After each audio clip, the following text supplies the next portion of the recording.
తాను సీనియర్ నేతనంటూ అధికార పార్టీ నేతలపైన అధికారులపై రంకెలేసే ఆ నేతకు టీడీపీ ఎమ్మెల్యే దగ్గుపాటి వెంకటేశ్వర ప్రసాద్ కళ్ళెం వేశారు.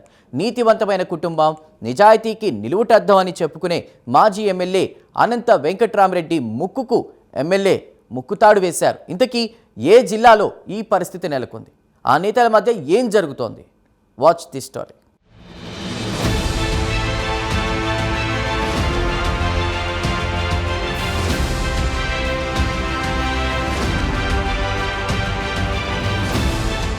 అనంతపురం జిల్లాలో తన కుటుంబం నీతి నిజాయితీకి మారుపేరు అని చెప్పుకుని మాజీ ఎంపీ మాజీ ఎమ్మెల్యే అనంత వెంకట్రామిరెడ్డి పీకల్లోతు చిక్కుల్లో పడ్డారు.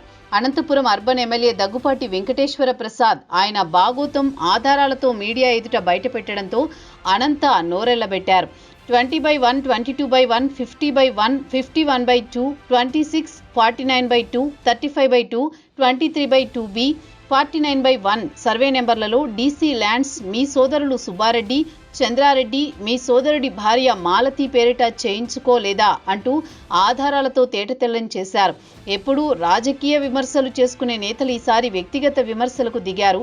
కూటమి ప్రభుత్వం అనంత అర్బన్ ఎమ్మెల్యే దగ్గుపాటి భూ కబ్జాలకు పాల్పడుతోందని మాజీ ఎమ్మెల్యే అనంత వెంకట్రామిరెడ్డి విమర్శలు చేశారు. దీంతో దగ్గుపాటి ప్రతి సవాల్ విసిరారు.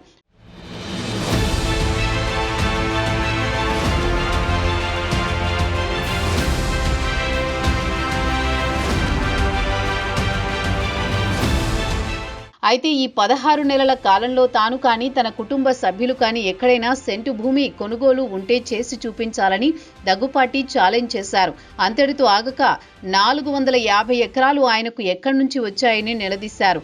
40 ఏళ్ల రాజకీయ చరిత్ర ఉందని చెప్పుకునే మాజీ ఎమ్మెల్యే ఈ ఆస్తుల గురించి విశ్లేషిస్తే బాగుంటుందని హితబోధ చేశారు. మీరు కానీ మీ కుటుంబం కానీ ఎటువంటి వ్యాపారాలు చేయకపోయినా ఆస్తులు ఎలా కూడబెట్టారని ఫైర్ అయ్యారు.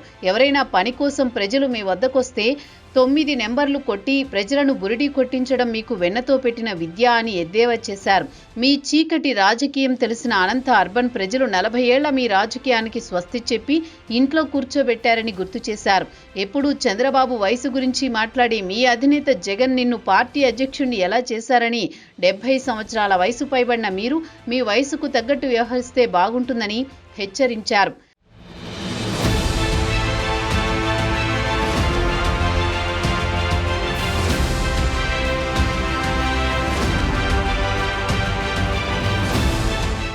అనంత అవినీతిపై గతంలోనే తాడిపత్రి మున్సిపల్ చైర్మన్ జేసీ ప్రభాకర్ రెడ్డి 13 అంశాలతో కూడిన ఓ పత్రాన్ని ఆధారాలతో బయటపెట్టిన సంగతి తెలిసిందే. నేతల మధ్య మాటల యుద్ధం జరుగుతుండటంతో స్థానిక ప్రజల్లో ఈ చర్చ హాట్ టాపిక్గా మారింది. ఒక్క సెంటు భూమి ఇవ్వడానికి మొహం చాటేసే నేతలు వారి ఆక్రమించుకోవడానికి మాత్రం 100 ఎకరాలు ఎలా వచ్చాయంటూ నిట్టూరుస్తున్నారు.